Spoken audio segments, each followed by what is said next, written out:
At Arizona State University, we're bringing world-class education from our globally acclaimed faculty to you. Earn your degree from the nation's most innovative university. Online. That's a degree better. Learn more at asuonline.asu.edu. You're tuned in to the Smart Love Podcast, where real stories, real lessons, and real love meet. This is your space to grow, heal, and elevate every part of your life, from love and relationships to success and wealth. Smart Love is a blueprint to happiness and becoming your best, most irresistible self. It's all about that smart love. Get you some. Make sure you hit that subscribe button on YouTube so you never miss when we go live or drop more insightful conversations just like this.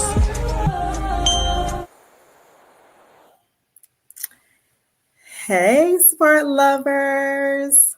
Happy 2026. Yes, it is a new year, a new day, and just new opportunity for more smart love.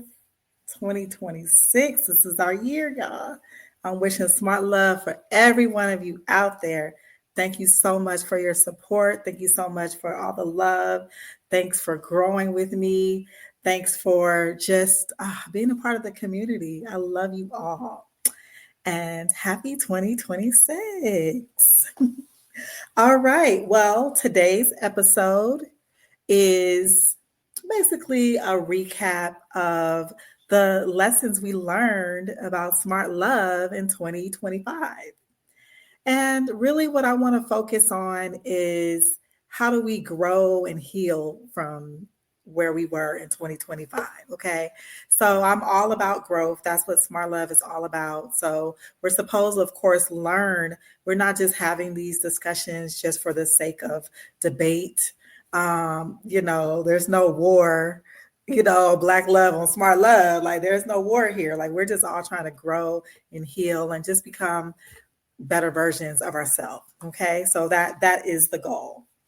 And, really, the core message that I want you all to get out of this, especially for my good women out there, okay? Feel like we got beat up on this past year, man. Like, the men was beating up on us a little bit, but I just want all the good women out there to know that despite what you hear in the media and the music and on other podcasts or whatever, or just, out of the mouths of others. Good women, you're not broken. Okay. You're not, just at a point where, there's no return, there's no fixing you. There's no, there's none of that. Okay. You're not broken, you're surviving, okay? And you're thriving and you're doing the best that you can. And as long as you are on a healing journey, then you're headed towards greatness and everything that, your heart desires and, everything that God has intended for you. So please don't let, all the naysayers, bring you down or make you feel that you are less than you are, because you are still a good woman and good woman, and good women do exist in this world. Okay. 2026 is going to be more about healing. It's about discernment and choosing differently. Okay. Choosing smart love, making better decisions based on our own experiences, our own growth, lessons that we've learned, and everything that's brought us to this point. Okay. So I want to welcome everyone to Smart Love. This episode is a little different. Okay. So there's no interviews, there's no guests, there's just me. I'm reflecting on, what 2025 taught me about love and about healing and, some of the patterns that I kept seeing in my conversations with others and in my own experiences, and just just reflecting on these things and just trying to pull out some lessons, because that's what smart love is all about. It's about learning and growing and, you know, getting better at this thing called love. Okay. What really became clear to me in 2025 is that, good women are not broken. We're tired. We're tired of surviving on love. Okay. We're tired of being misunderstood. We're tired of being told that, we need to shrink down. We need to shut our mouths. We need to, change who we are at our core. We need to, settle in order to be chosen. And yeah, I just feel like that's, a false narrative that's put out there. And what tonight really is about, it's about clarity, it's about healing, and it's really about how we move forward differently. Okay. So I hope that you are on this journey with me. I hope that you are excited for, just growth and learning and, better understanding. Okay.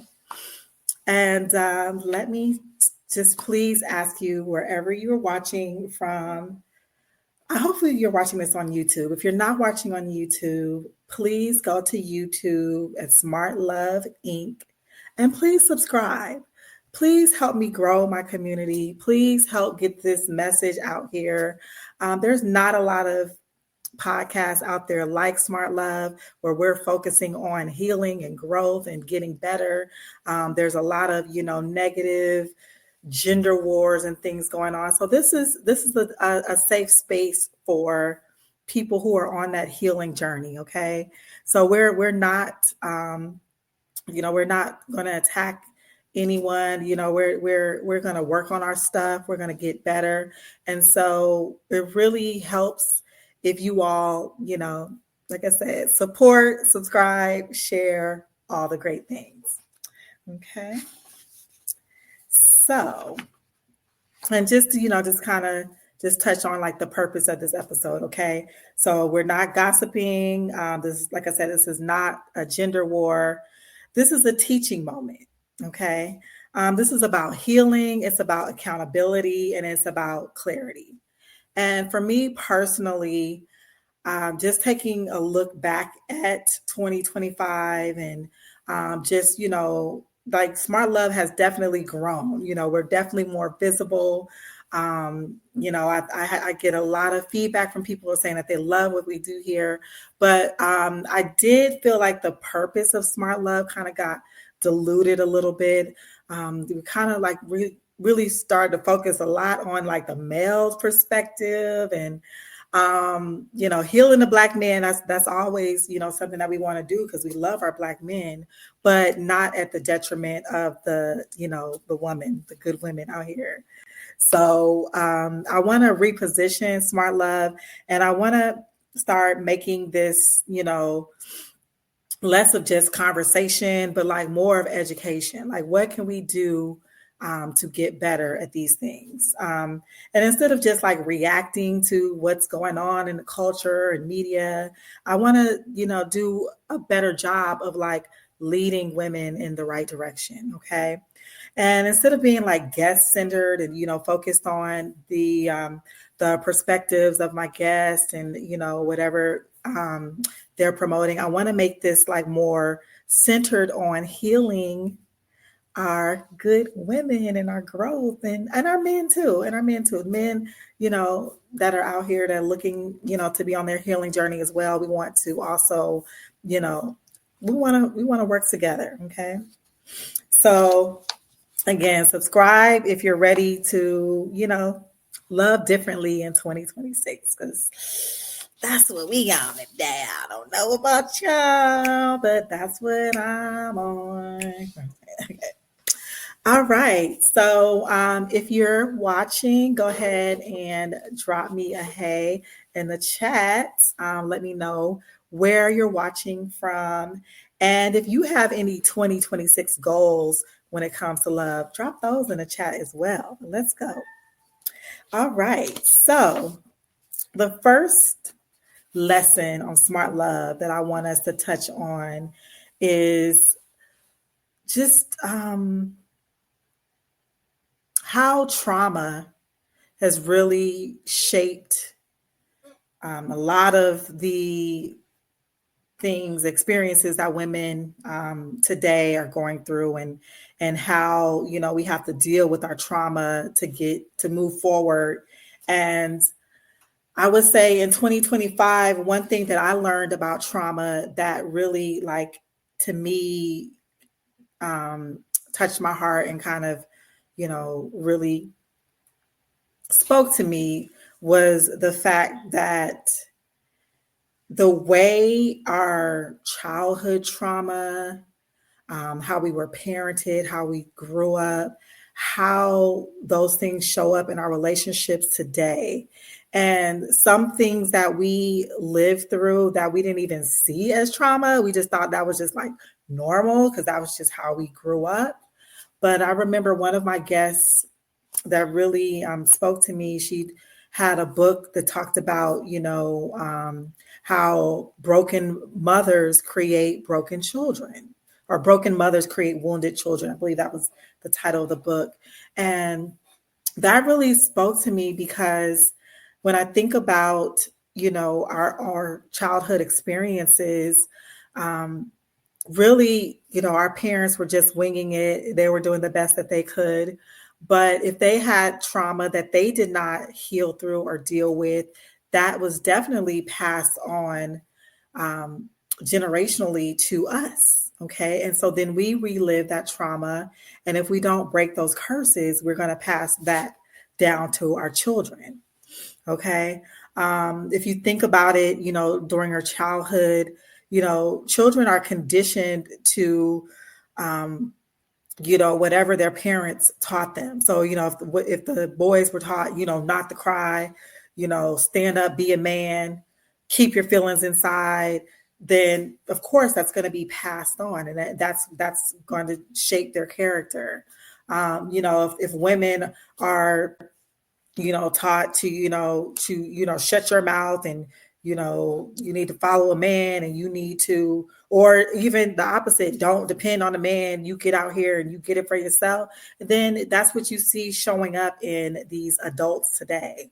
So it's definitely important for us to look back on our childhoods and like understand, like, let's identify what those traumas were. Let's identify areas that need to be healed. The first thing to do, of course, is to acknowledge it. So acknowledging those areas that need to be healed in order for you to begin to work on them. Okay. You know, trauma teaches women to just, you know, endure pain. Like, they, you know, think that's just part of, you know, love, you know, pain comes with love. You know, not to really like use their discernment.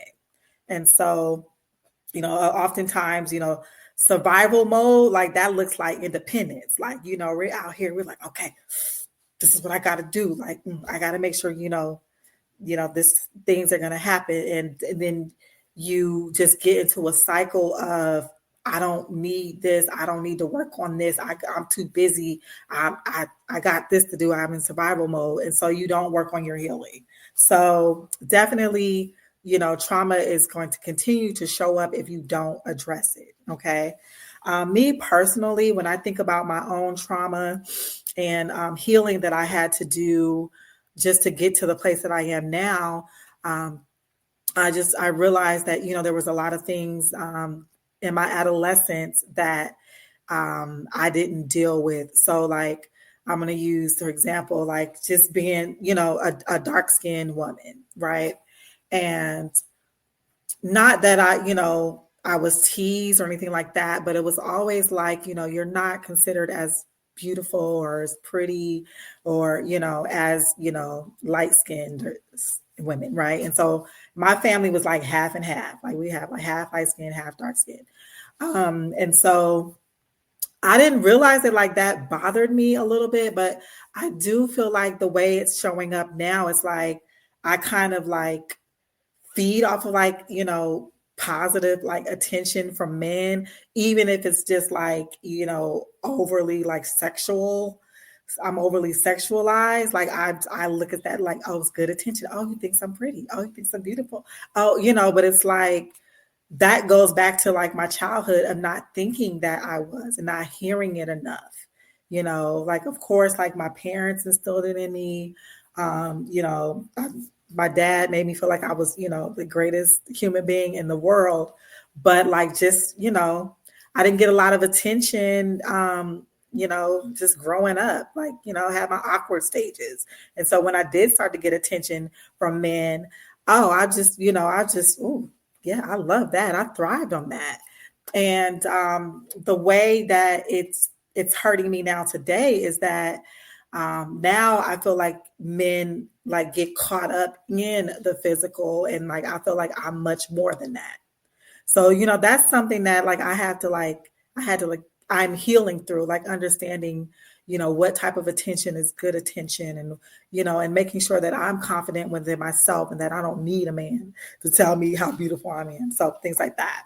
But, I definitely think that, it's important as women that we, deal with our trauma.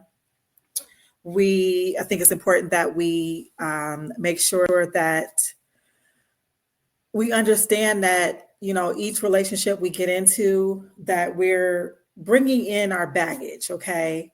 And so try to work on that when, especially in the times when you're not in a relationship. That's the best time to try to heal those things. That's the best time to try to work on, dealing with some past issues. It could be even just the last relationship. Sometimes you got to take time away between that relationship and the next to work on some healing. Okay. And also just, try to understand that just because something is familiar and, you've lived through it, that doesn't mean that that is right. Okay. So sometimes you have to correct something. Sometimes you've been through some things and it's like, okay, you start to think that it's normal to be in a toxic relationship. It's normal for a man to, control you. And those things are not normal. Okay. But because it's familiar, just because like maybe you saw it in your childhood, or maybe you've experienced it in past relationships, you think that that is normal. And so that's, something I feel is very important to understand, is that those traumatic experiences, if you don't identify them, you will start to think that they are normal, and you will not take that discernment into account when you face those same traumas again. So important to understand that. Okay. All right. So now we're going to move on to femininity. Okay. Femininity, femininity, success, and the myth of too much. Okay. All right. So wherever you're watching from, I want you to go ahead and drop me a comment. Let me know where you're tapping in from. And we're just getting started. So I'm trying to see who's here. Hey. All right. Okay, so yes, so now let's get into this whole notion that women today are too masculine. Okay, they are, these independent women. They don't need a man. They're out here, being successful in their careers, and the last thing they need is a man. And so these women, they don't deserve love. That's what they say. They're like, oh, this independent, she's so independent that she can't be led by a man. And she's, she's hard. She's not soft. And, and she doesn't know how to be feminine. And let's touch on that a little bit. So first of all, I feel that these women that they're talking about, the problem isn't that they're too masculine, okay? It's that, as I just said in the last lesson, is that they're in survival mode, okay? And it could have, again, come from childhood. They have been conditioned that, you know what? I have to get out here and get it, because a man is not going to come in and, sweep me off my feet and just take care of everything. Okay. Prince Charming is not coming. Okay. That's what our mothers taught us. That's what society has taught us. So we're out here just trying to get it. Okay. We want to make sure that we're taken care of.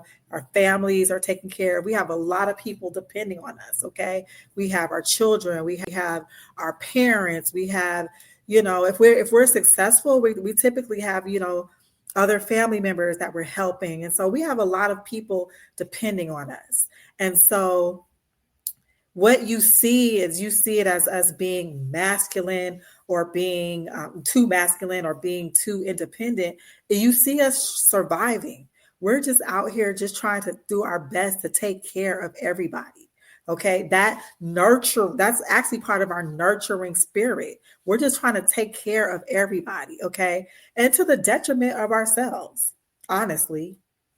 But I can tell you, being one of these, independent, women out here, survivor, like out here trying to do it, like I would love the opportunity to take some of this load off and even share it with a partner. Okay.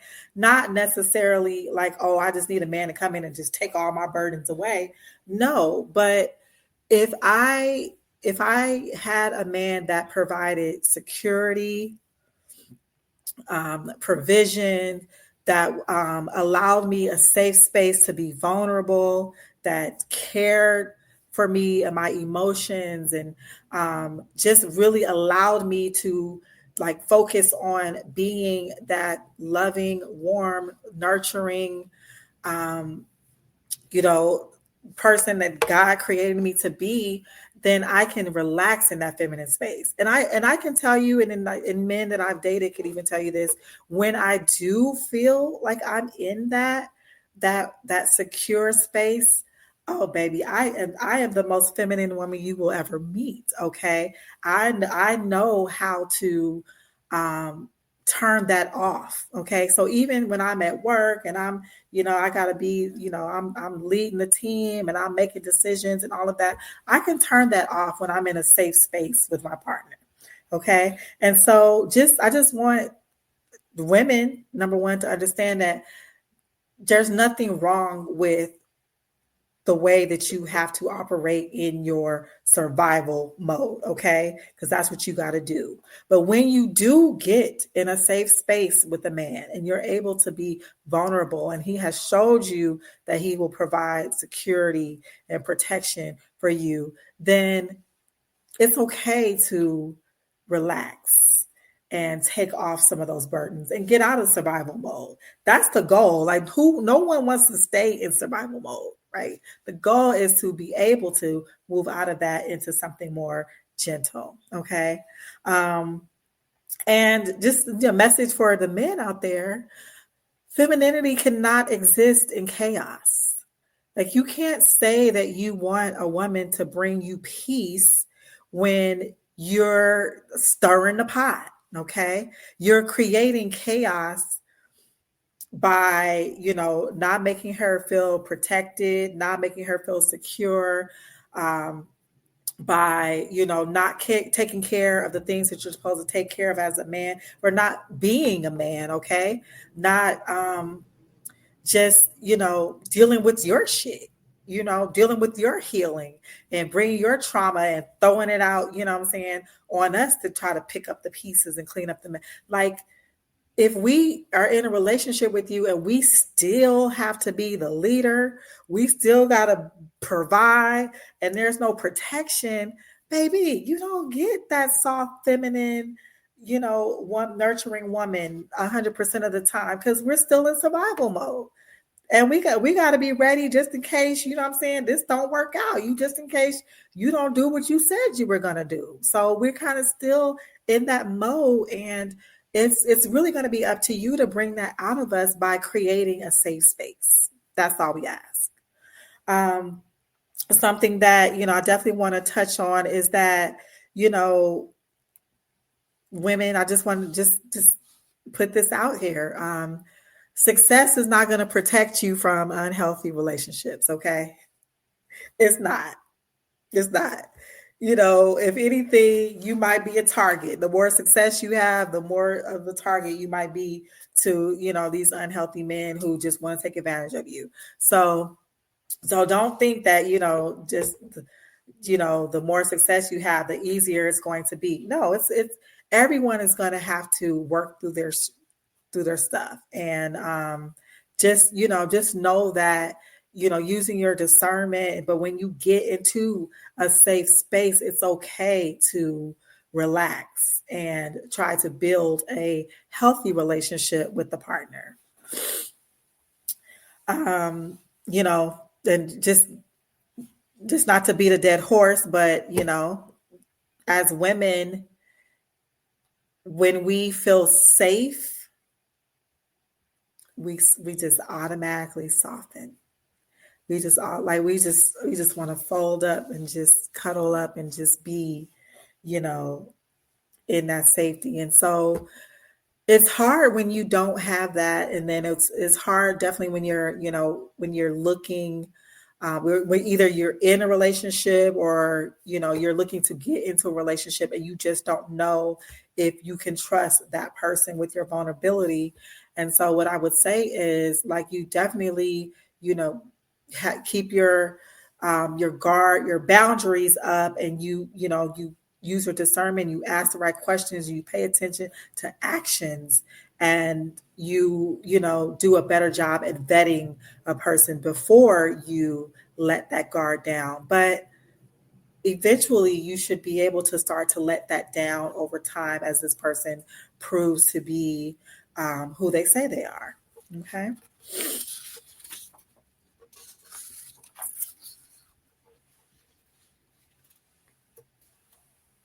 And so this is something that I want y'all to take into 2026, okay?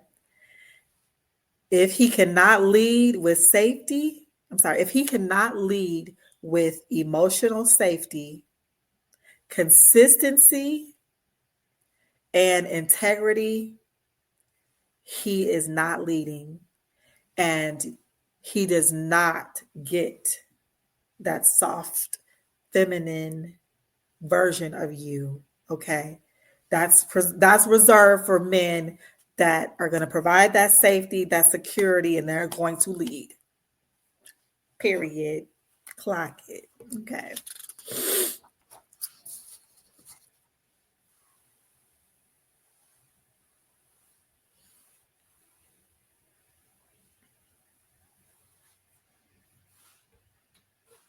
Okay, so this is another point I wanted to make. So femininity isn't about shrinking. It's not about being submissive. It's not about, dimming your light or anything like that. No, no, no, no, no, no. It's really about being grounded enough, have your feet on solid ground enough to to stop being in survival mode, stop over explaining, stop over giving, stop doing too much. You know what I'm saying? Like, it allows you to be, like I said, on a solid foundation. And this, of course, like I said, thrives in safety.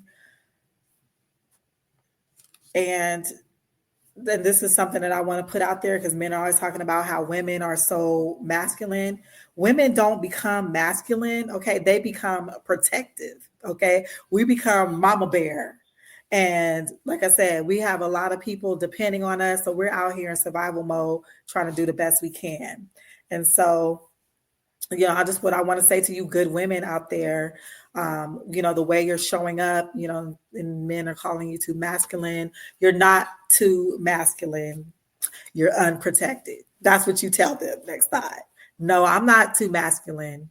I'm not protected. So I'm in survival mode. Okay.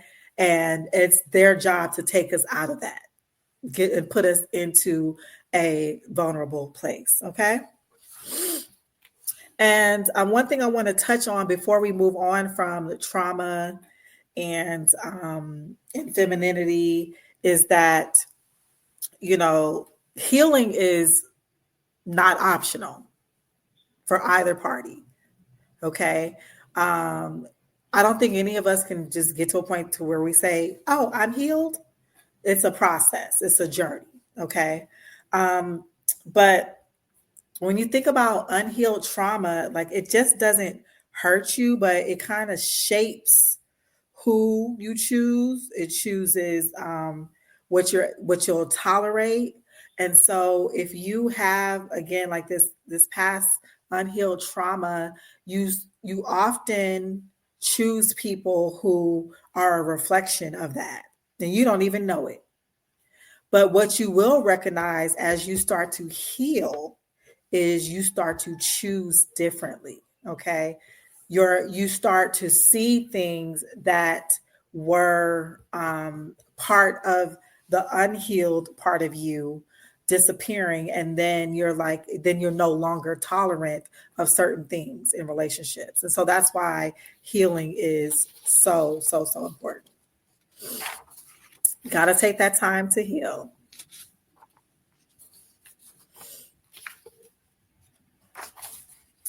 Okay, let's see. What's the next lesson I want to touch on? I got so many nails. I got so many nails. Like we touched on a lot in 2026.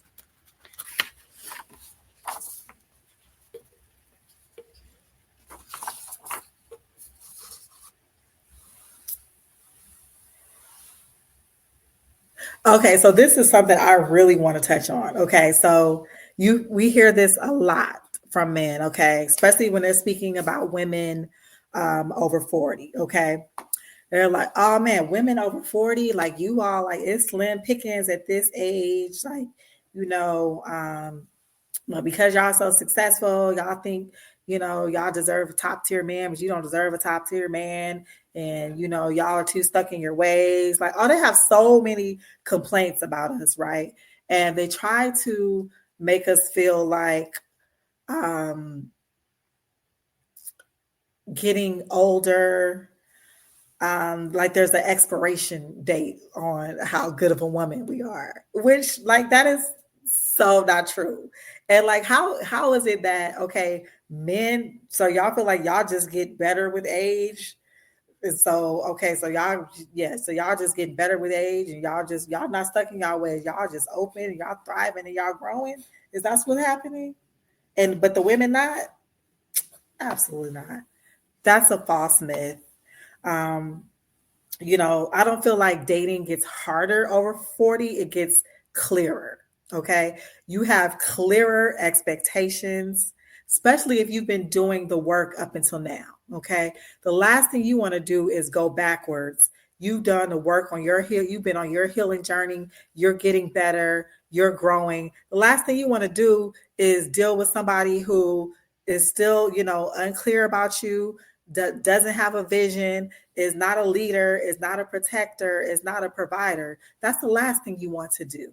Okay. And so as you grow and you get older, um, your dating pool isn't going to shrink. It's really more of your tolerance. It's like what you deal with. Okay. Especially like my generation, like I feel like we look better than the generation behind us and the generation before us. Okay. So we're growing, we're getting better, we're getting, we're aging like fine wine. And I feel like men are really intimidated by the clarity of this woman. Okay. Her maturity, her wisdom, and the fact that she's just not going to take your shit. Like, absolutely not. Like I said, if we've done all the work up until now, absolutely not. We're not going to start settling for potential. We're not going to start settling for, nowadays men want you to be open to these open relationships. We're not settling for cheating. Like we're not settling. So I think that's the big difference. And so if by that you mean our dating pool is shrinking, okay, that's fine, because the ones that we're weeding out aren't the ones we want anyway. So if my clarity, my wisdom, and my age weed you out because you no longer qualify, like my discernment, like I'm no longer going to settle and deal with something that's not in alignment. Hey, you're not for me, and that's fine. But there's plenty of men that are, okay? And so you can just get out the way and you can go deal with, what I'm saying, the women that are unhealed and that's willing to deal with your bullshit, because we're not one of them, okay? Older women are being labeled difficult, being labeled, bitter. And I would say, having discernment is not bitterness, okay? Saying I'm not going to allow you to treat me any type of way is not bitterness. Saying that I want a man to myself, I don't want to share him, it like that. Standards, having boundaries, like that has nothing to do with age. That has to do with wisdom. That has to do with clarity. Okay. So yeah, if men today, if y'all don't want to date a wise woman, okay, I guess you can deal with what you deal with dealing with younger women, right? These women who are, they don't have the wisdom, they don't have the experience, they have not done the healing, they have not done the work, so they will put up with your shit, okay? They'll settle for these transactional relationships. They just want some money, they just trying to survive, okay? They in survival mode and they're not healed yet either. So if that's what you want and that's what you want to deal with at your big age, go ahead. But the men that want women who can be strong partners and friends and lifelong partners to grow with, being wise and more mature to me is an asset. Thank you very much. Okay. So women out there, I just want you to just know, you're not past your prime. Okay. What you are past is the nonsense. And really, peace should be your priority. And so, again, men, you often ask for peace, but you all need to be bringing peace as well. Okay. You can't get peace when you causing war.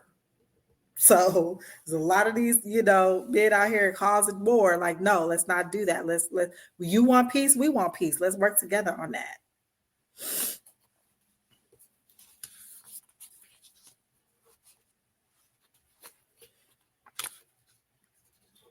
Oh, one thing that I did want to touch on, and it's something that came up in one of the episodes of Smart Love, is that, a lot of women, over 40, of course, like we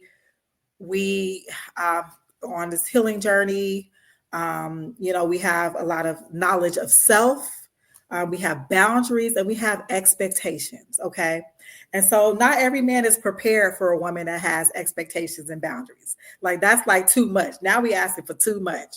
Oh, you got boundaries. Wait a minute. Because again, they want to try to make us feel like, oh, like, hey, like you're past the expiration date. Like you better just be happy with, just having you just better be happy just with having a man, period.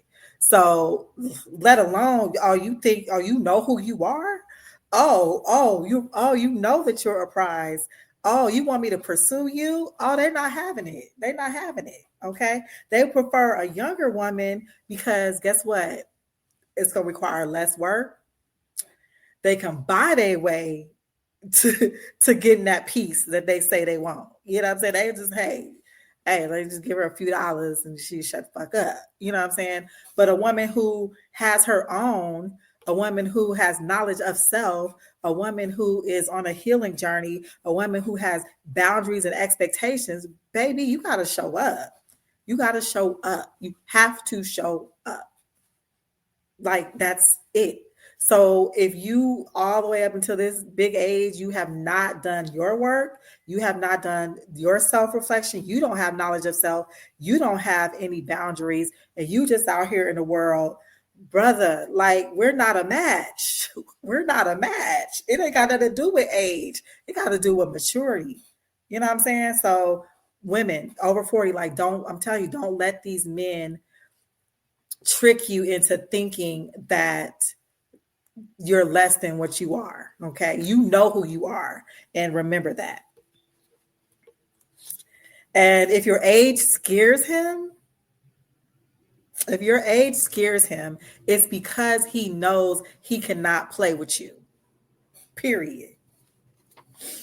And that's all I got to say about the age thing. I'm gonna leave it alone. I'm gonna let y'all chill on that because I just feel like, the narrative is that these women over 40 that, for some reason that now we're not the cream of the crop. No, we still the cream of the crop. You know what I'm saying? Especially us good women who got good hearts, good character. We have done the work on ourselves. We're successful. We have we're loyal, and like, why wouldn't you want a woman with expectations and boundaries? Like, I don't understand. Because y'all just want to be out here thugging it out, huh?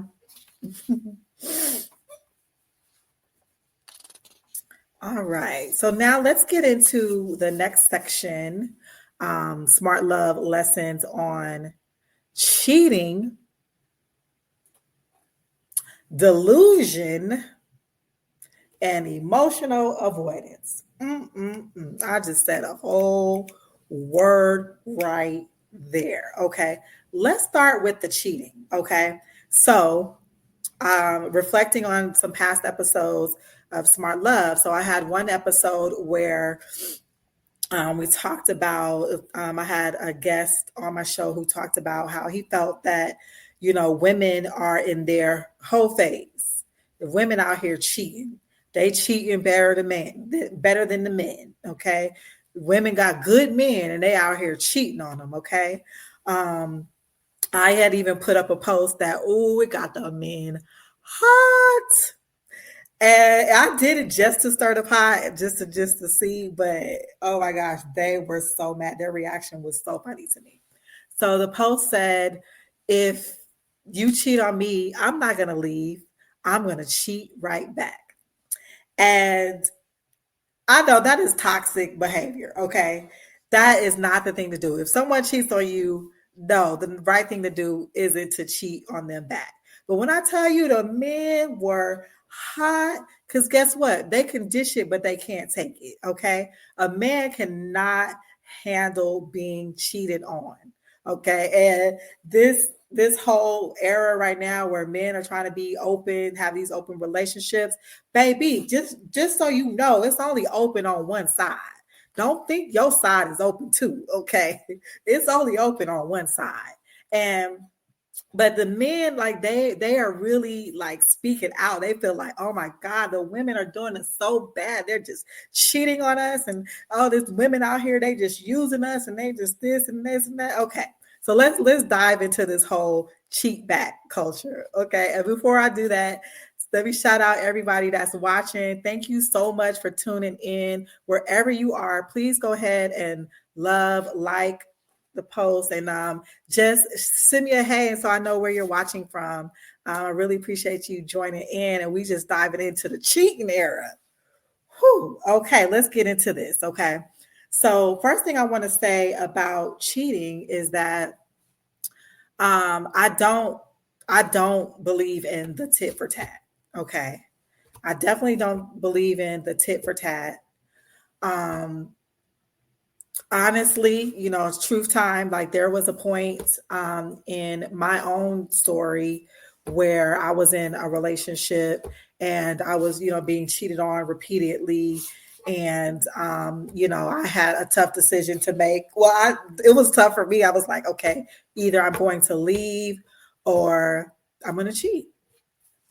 And for some reason, at that point, I wasn't ready to leave. Not at that point, I did eventually, but I wasn't ready to leave. I wasn't in a position to leave. And I thought that this would solve a problem, but it didn't. It didn't. It wasn't worth it. And I learned that lesson the hard way. I did, really, hurt my partner. It didn't stop anything though. Like, maybe it chilled out the cheating on his side for a little while, but it didn't do anything for me emotionally. It didn't do anything for the relationship. If anything, it just made him start watching me like crazy. But yeah, it wasn't a good decision. But when it comes to cheating, and this is for, both the men and the women, I feel like, you know, cheating it's a symptom of the culture that we live in. It's a sign of a bigger problem, right?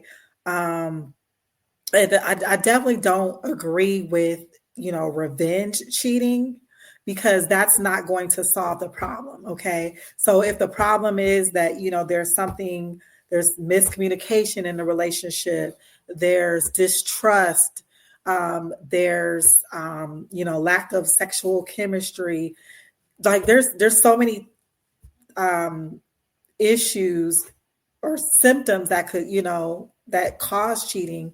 But it's like, if you don't deal with the root cause of the problem, the cheating isn't going to fix it. Okay. If you have intimacy relationships, I'm sorry, intimacy problems within your relationship, how does going out to a third party resolve that? It doesn't. Okay. If you don't trust your partner, how does you going out cheating resolve that? It doesn't. If anything, now you're creating an issue to where now you're not, it's like now they're not the problem. You are too. So it's like, how can you even fix whatever the issue was initially? Because now you're both the problem. So it's definitely not a solution. Okay. And really, that revenge behavior, that's just unprocessed grief. Okay. You're hurt. You're hurt by, what has happened, your partner cheating on you.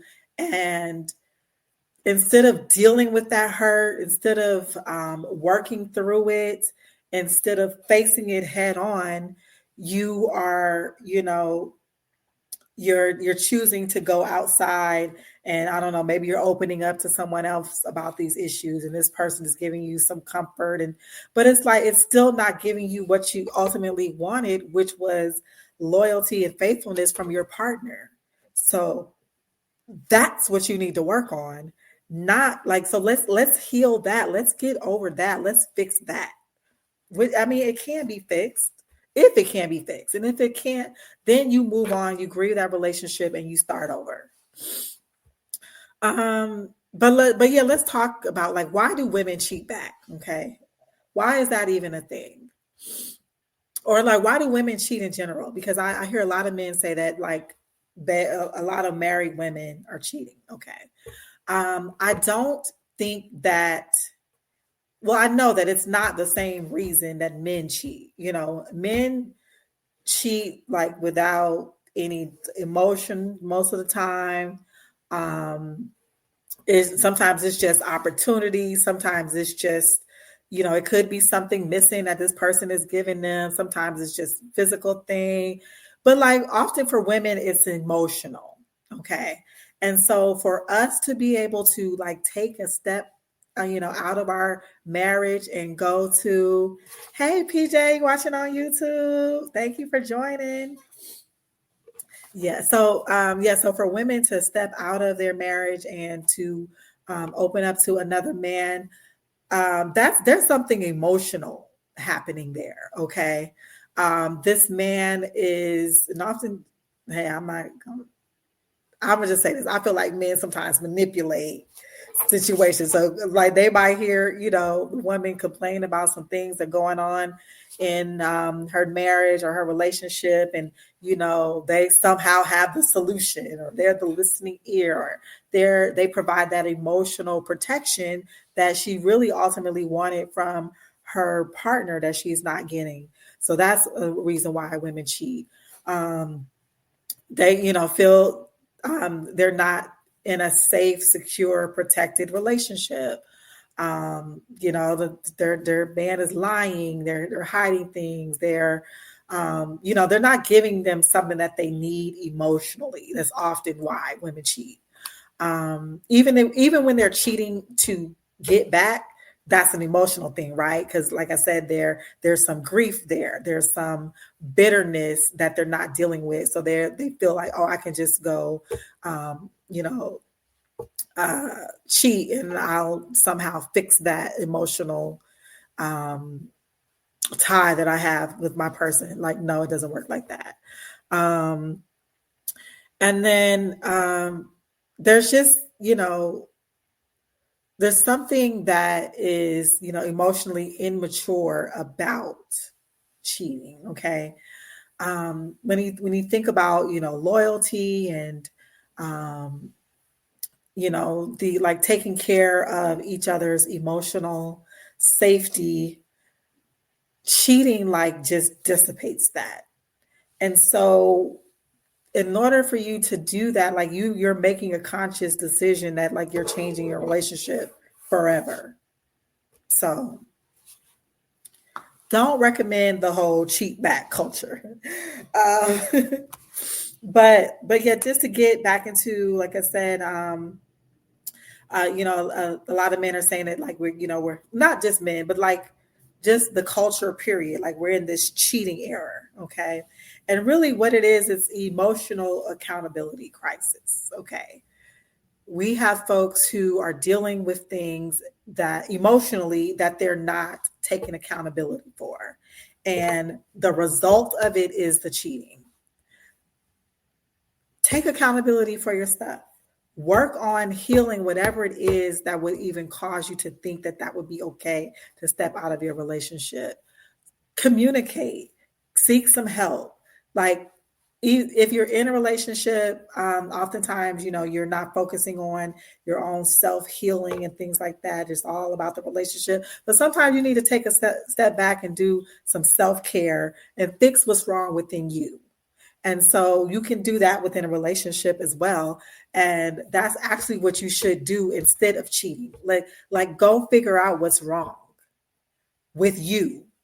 Because of course we can always blame our partner. Our partner's not doing this, our partner's not doing that. Like again, if we go back to like our unhealed trauma and things like that, like you chose this partner. Okay, so what is this partner showing you as a mirror to who you are and the phase you are that needs to be healed within you, so you will make better decisions. Work on that. Don't go cheat. Okay. Um, and I was just to speak on like women cheating. Cheating didn't start because just women all of a sudden became heartless. Like women, like all of a sudden, like okay, we don't care. We're gonna turn our emotions off and we're gonna just go cheat now too. Like, hey, that's what we're doing. No, that's not it. It's just that, like again, it's an emotional thing for us. So it's a symptom of grief for whatever is happening within a relationship. And then it started to escalate because cheating creates distrust, dishonesty, and you no longer feel emotionally safe in that relationship. Okay. And that's for both partners. Anytime cheating becomes a factor of a relationship, like automatically the trust is broken, honesty goes out the window, and like neither partner feels emotionally safe in that relationship.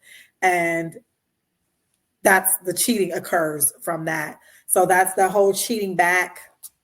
Just that's not going to solve the problem. Again, like you're not dealing with the actual issue, which is like your emotional grief and what's causing that, and fix that, not go cheat. Okay. And really, this whole revenge behavior, all that is pain. That's pain. It's just like, you know what? I'm hurt, but I'm not going to let them see that I'm hurt. I'm going to just, go out here and do X, Y, and Z. But that doesn't stop you from like that emotion doesn't go away. You're still hurt. But now you choose to hurt back. Yeah, this tit for tat, like it's not going to solve the problem. And one thing that tends to happen is like when people stop believing that love is safe, that their relationship is safe, then they stop protecting it. It's a free for all. Anybody can get it at that point. And that's a problem. That's a problem. But again, the issue that needed to be worked on is the emotional safety within that relationship. What happened that broke the trust, the loyalty, and fix that, not go cheat. Okay. That's all I have to say about the cheating. And this, the men talking about women just, cheating the most. They cheat more than the men. Okay. But now let's get into like the delusional love type of cheating. Okay. So let's talk about like, this came up on one of the episodes of Smart Love. One of my guests was a side chick. Okay. And the delusional love that the title of her book was like around delusional love. And so what the delusion was that, she was in a relationship with a married man. And the delusion was that he was going to eventually leave, his wife and be with her, and they were going to go off and live happily ever after. Okay. The delusion in that is number one. Okay, wait, hold on before I go. Well, I'll come back to that. I'll come back to that point, PJ. But the delusion is, the fact that, okay, number one, to me, first thing I would say is, why would you want a man that's a cheater? Right? Because, like, if he's cheating on his wife with you, like, what made you so great that he wouldn't cheat on you too? You know what I'm saying? So it's like, that's delusion in itself to think that this is a good man and that you want him to leave his wife and be with you. That's delusion.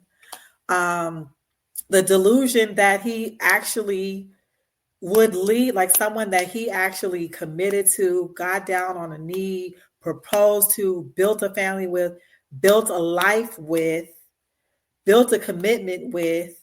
It's easy to get into a marriage. It's hard to get out.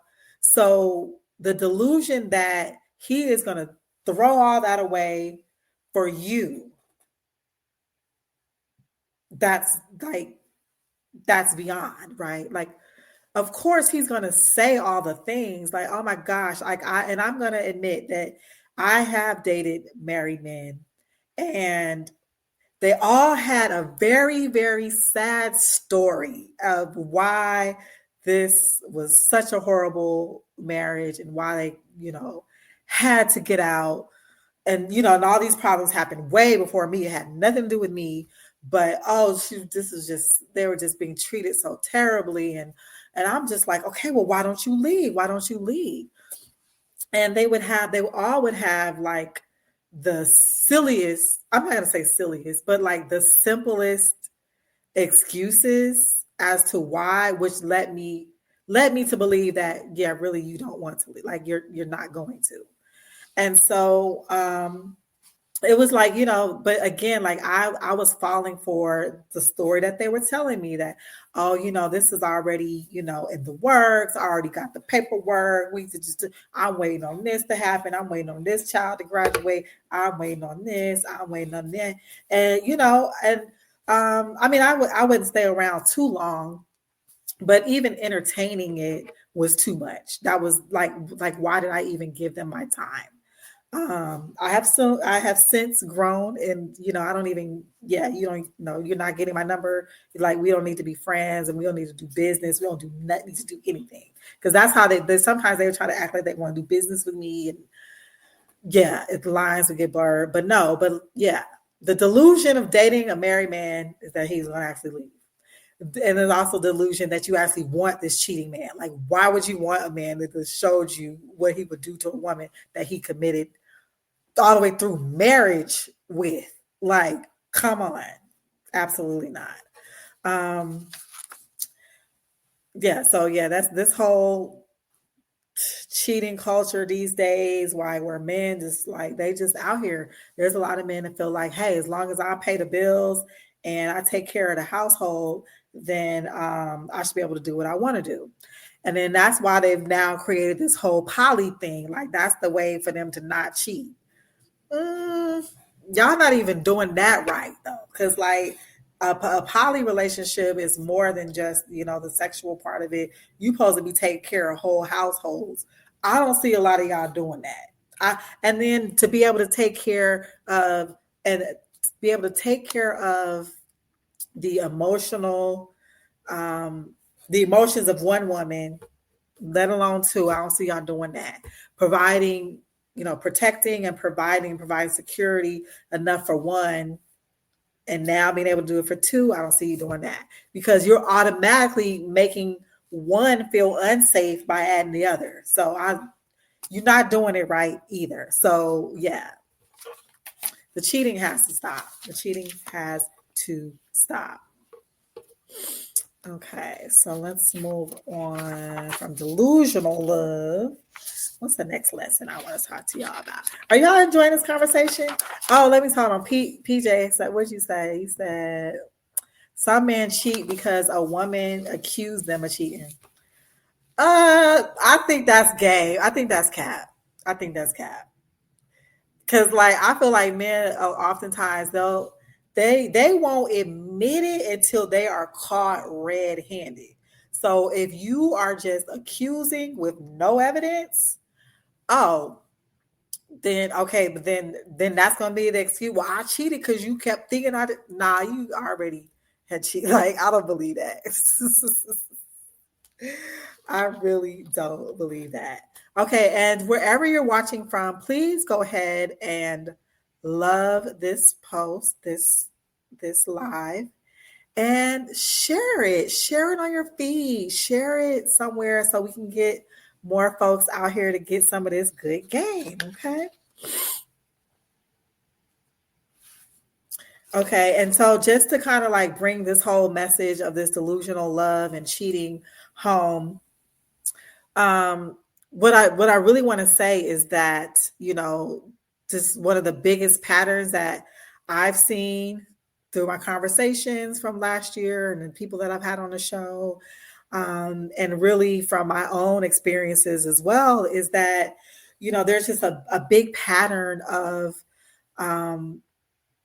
women choosing to be loyal in relationships that really only exist in their minds. So it's like you like my man in your head, and you're not his girl in real life. Okay. But we will treat him like he's our man. We won't be with nobody else. We won't date nobody else. We won't talk to nobody else. We will give him all our time, all of our energy. Especially in this, situation where he got somebody else, and for the time that he is there, you're trying to be there 100%. And then you're trying to make sure he feels comfortable and don't feel like you dating somebody else when he's not around. Sis, that's not your man. That's not your man. And not even just men that are in other relationships, men that won't commit to you, men that are just we just gonna see how this goes. Oh, we're just gonna see, we talking right now, we trying to get to know each other. The men that don't provide you clarity, okay, you start treating them like they're your man, and you're you're committing to them, you're you clear out the roster, you're not talking to anybody else, and you're creating this emotionally safe place for him, but he's not doing that for you. We're going to stop doing that in 2026, okay? We're going to stop that. It's unnecessary. It is unnecessary, okay? All right, so now let's talk about just the culture that we live in today, right?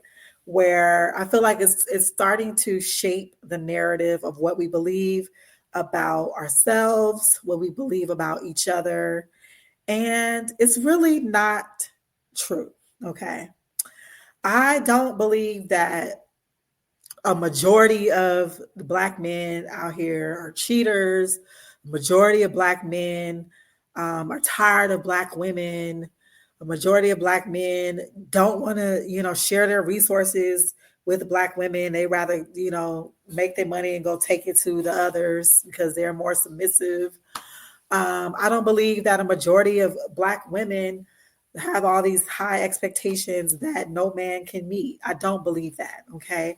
But that is the narrative, and it's loud, so it seems like that is the majority. But if you think about it, like the good men and the good women out here, they're not a part of these conversations. So really it's like the toxic people going against each other. You know what I'm saying? They battling each other. The men like, women, y'all ain't shit. And the women like, y'all ain't shit, pay me, fuck you, pay me. And then they like, we not giving y'all our money. And then they like, well, you ain't got no money. And it's just like they going back and forth. So we're out of the conversation, right? But but what I do want us to do is to of course, like, yes, let's continue to stay out of the conversation. Like, I've tried to jump in and say, hey, no, we're not all like this, and then I get attacked. Like, well, you don't speak for all women. Well, that's rare. And being a good woman isn't rare. The women been holding men down for centuries, so I don't believe that is rare.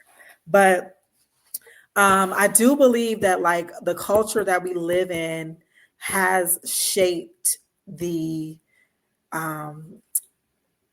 it's shaped how we deal with each other. It's shaped our it's shaped how it's shaped our expectations. And I feel like that's what we need to work on. Okay. So we need to really take a step back. And if we start to work on ourselves and becoming the best versions of ourselves and become, people who are on a healing journey and that are looking for happy, healthy, loving relationships, that is what we will attract. But as we stay in this mix with them, and we stay in a toxicity, and we're contributing to it, that's what we're going to continue to get back. Many men are like, dating fantasies, right? They are dating like, they look at what they see on the internet, the Instagram models, and they, these unrealistic images of women, and like that's what they're holding up to a pedestal. And so, any woman that doesn't fit that, and I'm not even just talking about how they look, I'm talking about how they act, who, the whole men want women to pursue them these days because they feel like they're the prize. So, they think that that's what's supposed to happen. Like, I'm the prize, so you're supposed to be calling me, you're supposed to be doing this, you're supposed to, and if I do take you out, like, you better be happy type shit. Like, that's what this culture is creating. And so what I say to the good women out there, like, don't fall victim to it. Like, stick to your standards, keep your discernment. Men are learning to play the game as well. They're learning to pretend to be the safe protector, provider, the leader. Like, they're learning to pretend to be that, to get you, to will you in. But that doesn't last very long. So again, like, you have to like watch his actions and not just his words, because they reading the books, they listen to the podcast, they getting the right language to use, and they using it all, they trying it out, they trying to see what's gonna work, and they understand, like, to even get the attention of a good woman, sometimes they gotta, sugarcoat it a little bit, but it's just, it's up to you to have discernment and to watch when that mask comes off. And then, nowadays media is like really normalizing emotional detachment. So it's like, it's becoming, normal just to have these casual relationships, these hookups, these, sneaky links, and, or to even make families, to have a child with this person that you don't never really want to see again in your life. I mean, it's like, this is becoming normal, but it's abnormal. This is like, we're all going to be like, our children's generation, or like, they're going to be dealing with trauma from everything that we're doing right now, because this is not normal. All this chaotic stuff that we're doing, and these open relationships, and these I'm just going to be by myself for the rest of my life. Like, that's not how we were meant to be. So this is trauma within itself. We have to heal from it and, work on your own healing and take yourself out of this toxic environment that we're in and just have discernment. One thing that I want to definitely, a couple points I want to leave the good women out there just to recognize when we talk about discernment and dealing with men. I want you to pay attention to how men talk about women. Okay. Because how he speaks about women tells you how he'll treat you. Okay. And I'm going to just give a quick example. So I have a gentleman that I would say, he follows Smart Love and, joins the chat here and there. But he always has negative things to say about women. Oh, women, y'all don't bring nothing to the table that's tangible. Y'all just use a man for his resources and then take them all away. And, y'all mothers taught you how to cheat. And like, he just had a lot of negative things to say about women. And even when I would say, wow, like, I'm sorry that was your experience, like, that's not me. Women always say that. Like, whenever a man's trying to, express how he feel, they always say, well, that's not me and that's not me. But women like it, and you like. But I'm like, sir, I can't pay for the sins of these other women. And like, why are you choosing these type of women? Well, I'm not talking about me. The women I've dated. Oh, so these aren't even women that you've experienced, but you are so passionate about dragging them through the mud. That shows me like how you would treat me. Like, I don't feel like that man in particular uplifts Black women. I don't feel like he thinks that we're queens. I don't feel like I'm sure it has something to do with some traumas that he won't even, deal with in his past relationships or even his childhood. I don't know. But he just has such a negative, just negative thoughts about, and he speaks negatively about Black women. I was like, I can't even be friends with you. Like, I can't even have another conversation with you because you're not going to sit on the phone with me and tear down Black women in general. Period. Like, why would you call me to do that? Like, you go talk to your homies, go talk in the barbershop about that. But don't come to Smart Love because I'm gonna check you on it, bruh. But again, like, men, like, I pay attention to that. Men that just got like all these negative things to say about women. Like, I see there's some trauma there that you need to deal with, and I'm not going to be your punching bag to get you through that. What else did I want to say about that? Okay, changes that we need to make in 2026. Okay, we need to make sure that we are healing before dating. That's on both sides. That's for the men and the women. Heal before you date. Now, sometimes men will use this as a reason to like just play with you. They be like, oh yeah, I'm not ready for a relationship. I got some stuff to work on. Even though they ain't really working on nothing. But they just gonna say that because they don't want to be in a relationship. Pay attention to that. Because either way, if he says, I got some stuff to work on, I'm not ready for a relationship, believe him and walk away. Don't get into a casual relationship with him. Don't get into a situationship. Walk away. Another lesson. Use your discernment over chemistry. Okay. Chemistry, like, that's what I call like those, those butterflies, and you're like, oh my gosh, I like this person. Oh my gosh, I feel it. Oh my gosh, he's the best. Da-da-da-da-da. Ignore that. Okay. I think that is important to like even get you in the door and, maybe even, it's definitely important, to have chemistry with a person for a relationship, but like, let's use your discernment and their actions before choosing whether or not they're compatible, right? So look at the compatibility factors, because that chemistry will get you messed up every time. I'm going to speak for me personally. Like, if I really, really, really like someone, this is something I'm working on.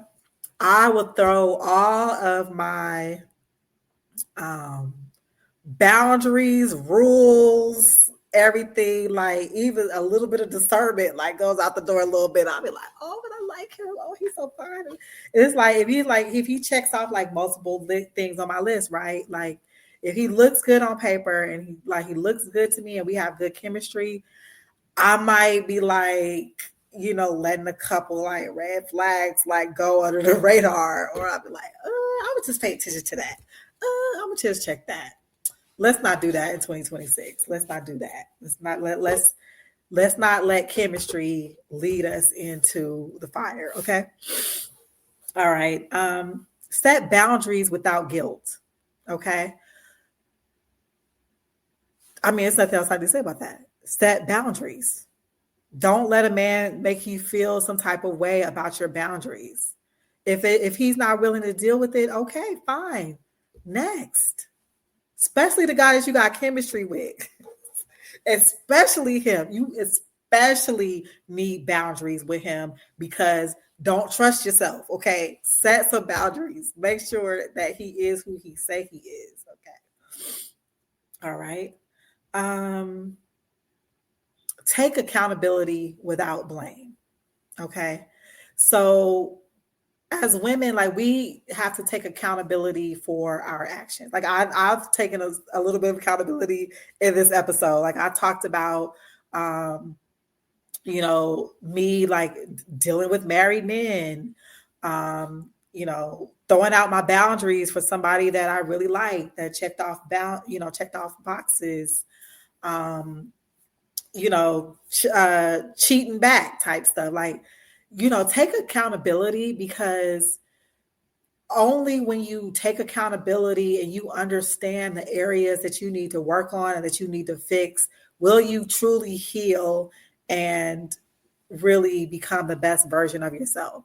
So if I was to just use myself for example, if I was just to say I never did anything wrong in any relationship, they all did it to me, and not, these bad men, then the lesson wouldn't even be for me, right? The lessons are for them. No, I want my lesson out of each of these experiences. What was it that I was supposed to learn about me? Because they're just extras in my movie. You know what I'm saying? I'm the main character. So it's about me. It's about my growth. So it starts with accountability. So I'm going to leave you with that. And just reiterating, what smart love is about. Like, we're about growth. We're about focusing on learning from our own experiences, making better decisions when it comes to love and relationships. Okay. We're not battling the men. It's not the women against the men. There's no gender wars on smart love. Okay. Everybody can have smart love, men and women. But I'm focusing on my women right now, because I feel like we are continuing to be attacked in the media. Like, we are under attack. I don't know why they are attacking good women. Like, we just sit here just trying to love. Like, what's wrong with y'all? Anyway. And I don't, when I say good women, like, that doesn't mean I'm like shaming other women and saying, other women are bad or anything like that. No, I'm talking about women who are actually on the healing journey. And I feel like maybe some of my sisters are not there yet. Do we want them to get there? Yes. Do they have to go through their own experiences and their own lessons in order to do that? Yes, we all do. We all did. I did. I had to go through my own, lessons and trials and tribulations to get here. So I'm not shaming anybody else. Absolutely not, for their journey.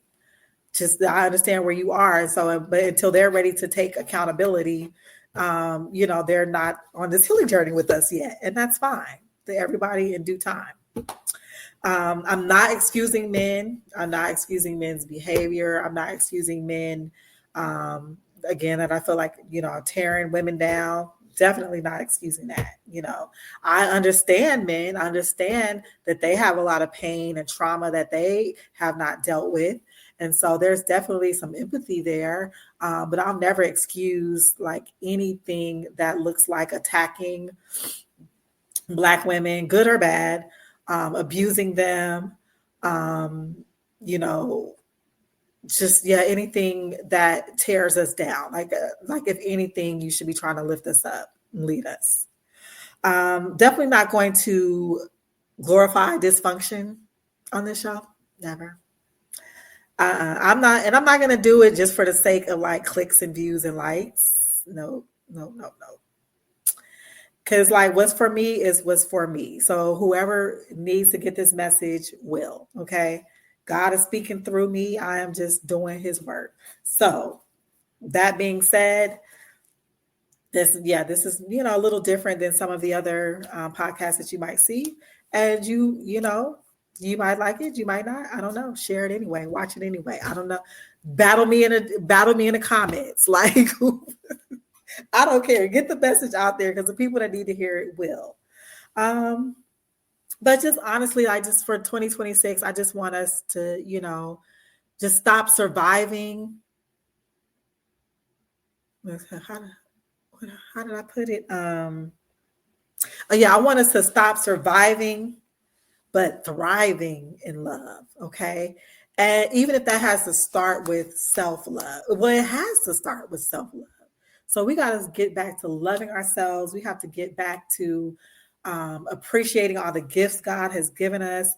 We have to just really not let this clickbait and what media is saying about us, let that be our narrative. Like, you know who you are. You know you're a good woman.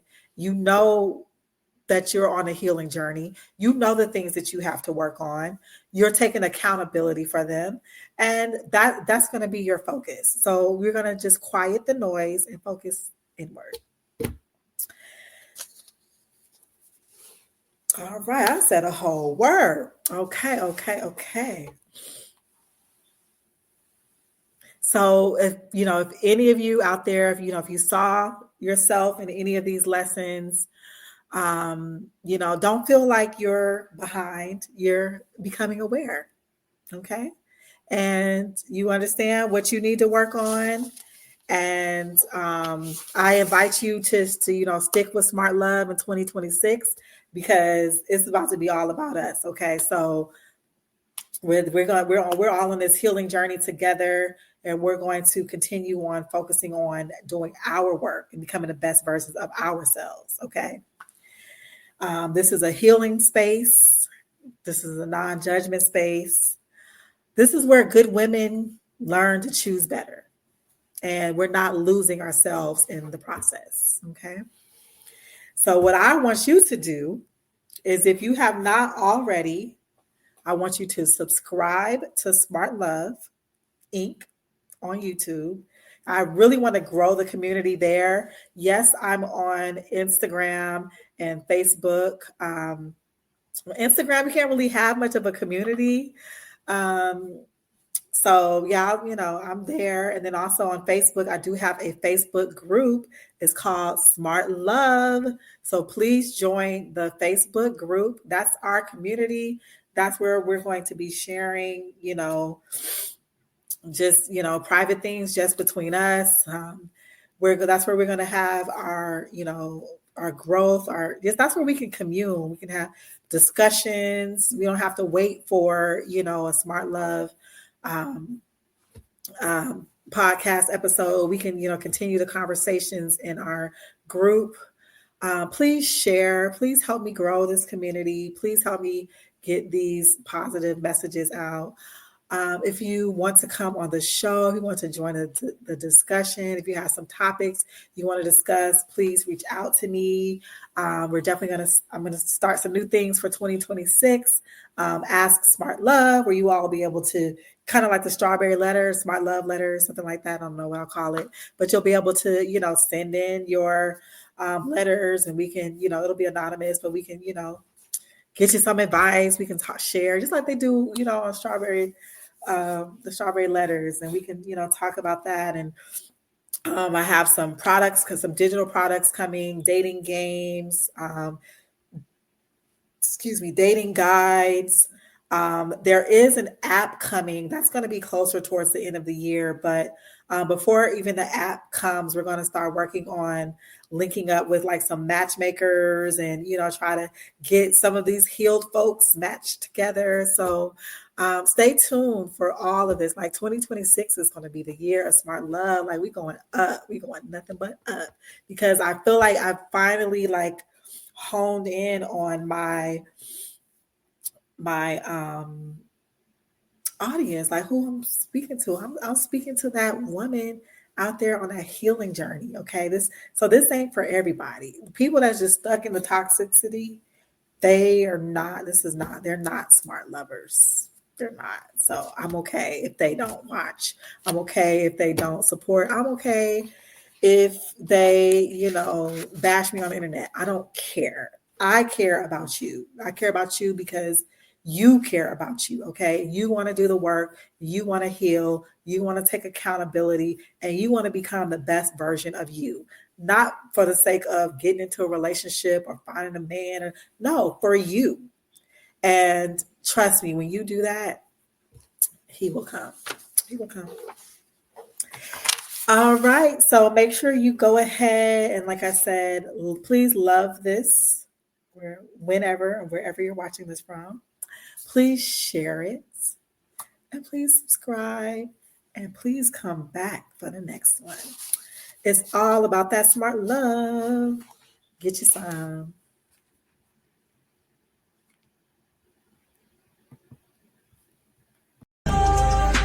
Make sure you hit that subscribe button on YouTube so you never miss when we go live or drop more insightful conversations just like this. It's all about smart love. Get you some.